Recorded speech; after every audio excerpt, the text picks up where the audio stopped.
Hastings Prince Edward Public Health has been pleased to support the recent repatriation efforts for Canadians and their families traveling from areas affected by COVID-19.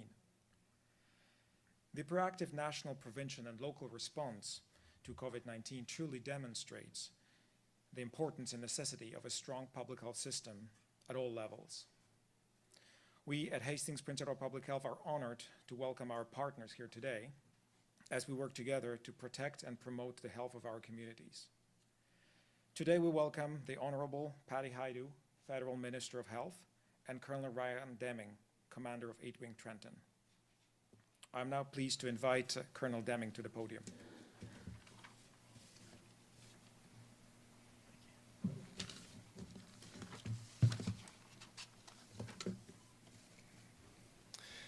Minister Hajdu, Member of Parliament Ellis, Dr. Oglaza, Mayor Panchuk, Mayor Harrison, ladies and gentlemen. For the past 2 weeks, over 150 Canadian Armed Forces members, as part of Task Force Paratus, have been working to support the over 100 members of the Public Health Agency of Canada, Ontario Emergency Medical Assistance Team, the Canadian Red Cross, Canadian Border Services Agency, as well as the Hastings Prince Edward Health Unit, to bring our fellow Canadians home from Wuhan, China, in a safe and dignified manner. I'm proud of our wing, I'm proud of our task force, and I'm proud of the way that our communities have come together to offer support.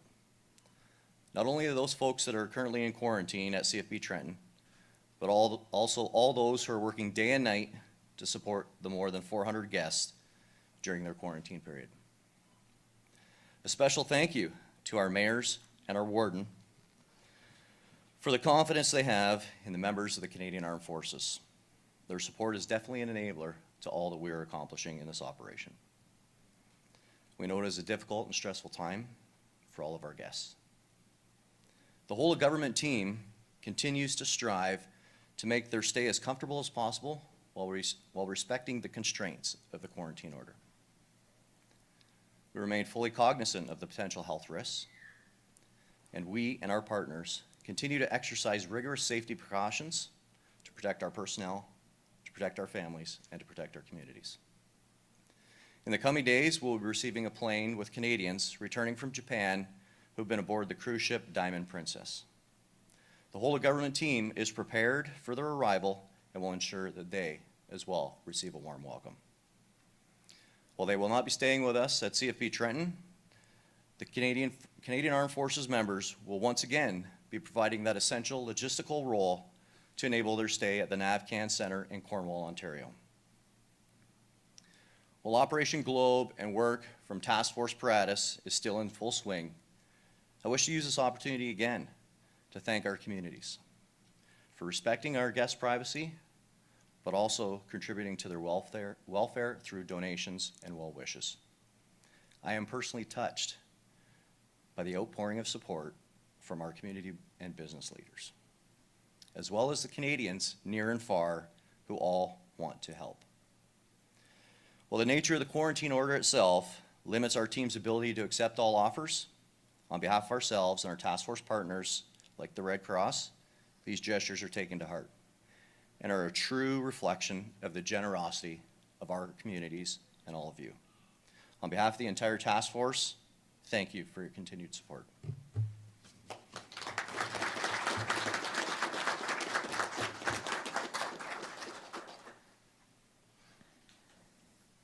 Thank you very much, Colonel Deming. I will now invite Minister Hajdu to the podium.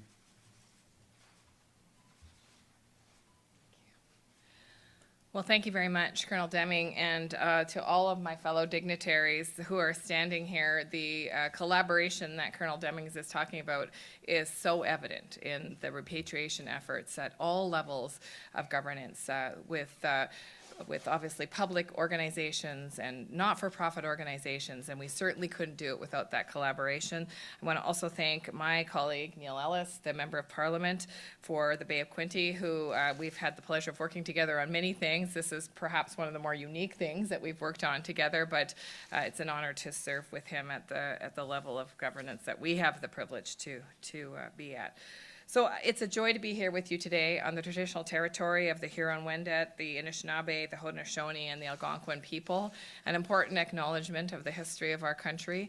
And it's an honor to be with so many public health officials in this particular room. You know, public health is what drove me into federal politics, and whenever I come into a public health unit, I truly feel that I'm at home. I recognize in the warmth of the organization and the passion of the organization that underlying everything they do is a deep concern for the health, the safety, and the quality of life of all Canadians. And that is clear here in this health unit as well. And so thank you for the hard work that you do to keep us all safe. Oftentimes, public health is not seen or heard of very much, but they're busy in the background, making sure that we prevent the illnesses that so many people struggle with. And in fact, it's often an unsung service to Canadians. So thank you deeply from the bottom of my heart. I'm here today essentially to see firsthand the incredible collaboration that's been happening at CFB Trenton with the partners that I've mentioned on the ground. And certainly, you know, this has been a big endeavor for Canada. This is an endeavor that we haven't actually been tasked to do for quite some time in the history of our country. And so we've had to sort of make up some elements as we go. And it's because of the incredible professionalism of the members that you see standing behind me and those that are in the audience that we've been able to do so seamlessly. It's because of their ability to actually plan, to organize, to communicate, to collaborate, and to problem solve that we've had such a smooth arrival of Canadians that were in a situation that was quite untenable. You know, I've been asked a lot about the situation in China, and of course I don't have first-hand experience, but those citizens do. And I'm sure when their quarantine is lifted, they will tell you the stress that comes from being under what we know is the largest quarantine in the history of public health, in the recent modern history of public health. Dr. Teresa Tam, our Chief Public Health Officer with the Public Health Agency of Canada, says we've not seen this in the history that we know of here in terms of those quarantine efforts. And so those Canadians were on the front line of something that was pretty scary. And so the warmth that the community has shown, whether it's the collaboration at the political level or the organizational level or individual citizens stepping forward to ask, how can I help, is truly for me what it means to be Canadian. You know, oftentimes when there's a new virus on the scene, when there's this crisis in our community or in our country, the tendency can be that we pull apart. But Canadians continually remind me that what we're really good at is standing together for each other, and that we're stronger when we work together. And when we're able to put aside our differences, small or large, to get through crises, to get through trying times, that's when we're the most Canadian. And that's what I've seen throughout this entire crisis, through this entire situation, is Canadians stepping up to the plate time and again to say, how do I help? Yesterday I was in Vancouver talking to the Chinese Canadian community there, very predominant community, as you know, a lot of business people, chambers of commerce, not-for-profit organizations, and their overwhelming question, even above and beyond the questions around the nature of the virus and how things were evolving in Canada's forward planning, was how do I help? How do I help the Canadians in my own community? How do I help the people abroad that are struggling? How do I make sure that I'm part of a solution? And for me, that is the most Canadian thing, is that we roll up our sleeves, we put aside our differences, and we figure out how we're going to get through these difficult times. So on behalf of the Government of Canada, I want to thank you all for coming together in these difficult times and for being a community that was willing to ask that question. How do we get through this, as Colonel said, in a way that protects our health, protects the health of Canadians, but ensures the compassion for people that are struggling and stuck in some pretty difficult situations? And we'll keep figuring that out together. You know, we won't have all the answers immediately in terms of what the next steps are, but I can tell you that my department, through the Public Health Agency of Canada and in collaboration with the local and provincial political leaders, but also civil servants, are asking those questions about the long-term scenarios, both from a health protection perspective, from an economic perspective. Those are the questions that we need to answer together. But I am extremely heartened by knowing that we will be working on those situations together and that we're going to find those solutions together as a country. And this is a very excellent work that we're doing that will actually help set some pathways for future Canadians that will struggle with, no doubt, other kinds of challenging situations. So thank you again. I'm happy to take your questions. Mr. Simon Dingley from CBC National News. When you were at Trenton this morning, were you able to actually see or talk to any of the people who are unfortunately having to stay there? And what did they say? No, my tour consisted actually of talking to the professionals and volunteers that are working on the ground, making sure that their stay is as comfortable as possible. Obviously, those individuals are in various different states of communication with their own families and a variety of other factors. So my focus today was visiting the site, looking at some of the planning that's gone on to make sure that their stay was seamless, and speaking to the many professionals that are putting in many, many hours to make sure that the people that are staying at Trenton are well cared for and are in good shape. Follow-up question. Can you give us a timeline of when the next plane load of people is coming from Yokohama in Japan to Canada, when it's going to land, and when the people might land here, or go to CFB Trenton? So we anticipate that the plane will arrive later this week. I don't have a distinct date for you. Obviously, there are a number of measures that go into that, including weather, including changes in flight paths, including the process on the ground. But we hope to have all of those folks back in Canada by the end of the week. Minister Heather Wright, CTV News. There are some Canadians who are frustrated the government didn't act sooner to get them off the ship in Japan. What would you say to those passengers? First of all, I understand it's an incredibly trying time. I mean, if you can imagine, and the reports coming out of what it feels like to be quarantined on a cruise ship are pretty horrendous for the average person, never mind people that might have other health needs, other considerations. So my hearts are with them. But I will also say that, we sent our medical team to Japan last week to do an assessment of the quarantine that Japan had put into place on the ship, and to do an assessment of the needs of Canadians. And with that additional information that we gathered through our own public health assessment, that was when we were able to put together our repatriation plan for those Canadians. I understand the frustration, but we're working as quickly as we can. Obviously, we have to consider the protection of Canadians back in Canada, as well as the safety of Canadians that are stuck in these unfortunate situations. The quarantine on the ship, they've been quarantined on that ship in Japan, and now they come back and they're quarantined for an additional period of time in Canada.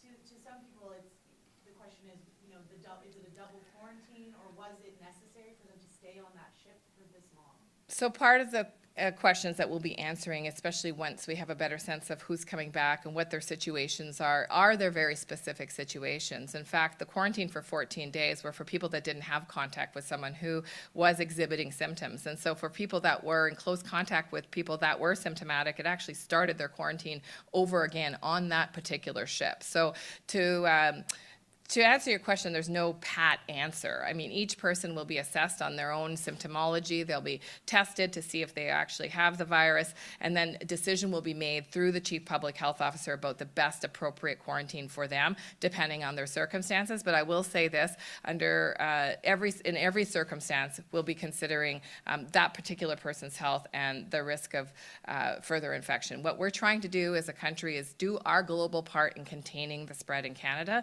and I will say that I am very proud of the work that's been happening at all levels of jurisdiction to reach that goal together. Thanks for Laura Altman with Canadian Press. Do you have a better sense of how many Canadians are going to be coming back from Yokohama now? We're starting to get those numbers, but I'm reluctant to give you exact numbers right now because those are fluctuating day by day. There's about 250 Canadians roughly that are on the ship. Some of them have contracted the virus and are positive and are not able to leave. Others we have not been able to establish contact with. So we'll get back to you with numbers as soon as we have a clear idea of who's coming back. And what will happen to the Canadians who choose to stay there, who are not infected?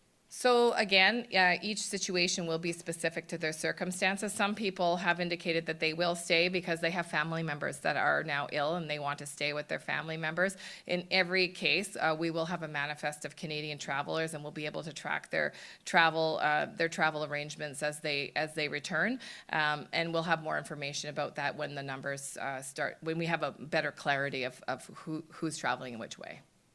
Has there been any progress on tracking down the Canadians who came back from Westerdam who were not tracked as they came to the airport? We have the manifest list of Canadians that were on the Westerdam, and yes, there is appropriate protocols in place to find those people as they come back to Canada. Some may not be returning immediately, but they'll be asked to have an additional screening process when they return. Can you just describe what you saw at CFB Trenton, the kind of work that you saw going on there? Well, absolutely. First of all, incredibly organized. So oftentimes when people think of this, it could feel chaotic to the average person who's just listening to what a quarantine might be like or has no idea of the organization that goes on. I mean, it's a credit to the CAF professionals under the leadership of Colonel Deming that they have experience in obviously supporting large numbers of people to live on a base like that. I was very impressed, for example, by the kitchen planning and the meal planning and how to do that in a way that reduces waste, increases efficiency, and meets some of the specific needs around dietary constraints, working really closely with the Red Cross, who I haven't mentioned yet, but has been an integral partner in terms of the delivery of the supports for people that are in CFB Trenton. I also was able to see people getting exposure to fresh air, which, as you know, is not only critical for their physical health, but is a part of how we actually, we know that the connection to the outside is a strong component of our mental health. And so all of those kinds of considerations have taken place by the planners and by the people that are facilitating the support for those Canadians. And it's really, really reassuring to see just the level of organization, the level of collaboration, the good humor of the people that are actually working, in some cases 12, 14 hours a day, maybe even longer, indicates to me that there is a spirit of camaraderie, and that is really showing in the care that is being delivered to the people at Trenton. Those people have been under quarantine, they're about halfway through their quarantine now. Did the staff give you a sense of the morale and how those people are doing? Yeah, so the morale has been high. People obviously have been, relieved to get back to Canada. We have to remember that people that are in these situations are incredibly stressed out when they are, either stuck in Wuhan, as the first sets of Canadians were, or on a ship quarantined for 14 days and maybe longer. I mean, these are very stressful situations. So the planning that went on included the supports for people's mental health, which I think is really critical, and especially when you're talking about keeping people in quarantine for a long period of time. I mean, as you know, this is a powerful piece of legislation, and it does restrict people's civil liberties. So the idea that we have an obligation to people to keep them as well as possible is a very important one, and we can't do that alone. And that has been really facilitated by the multiple partnerships, but in particular the partnerships that have focused on people's mental health. The mayor was telling me about the librarian making efforts to ensure that children have literature online, for example, that they can access through the library. These extra measures that citizens and leaders in the community have gone to are really helping to make sure that they feel loved as Canadians, and that they are willing to endure this as their obligation to keep Canadians well, but also, in a way that respects the fact that we understand that they are in difficult situations. So this is really a demonstration of the generosity of community, really, and the people coming together to say, this is difficult times, but we're here for you. That, to me, is truly the most Canadian thing. So far, no one has tested positive for the virus at CFB Trenton. Is that still the case as of today? That is still the case as of today. And are there proactive testing that's being done, or is it sort of a waiting if somebody becomes symptomatic, then they go from there? My understanding is that it's based on a demonstration of symptoms. So there have been a number of cases where, for example, someone has developed symptoms of a cold, a child, for example, and then goes for additional testing just to rule out the coronavirus. Thank you, everyone. Thank you very much. Thanks again to the entire community. Thank you so much.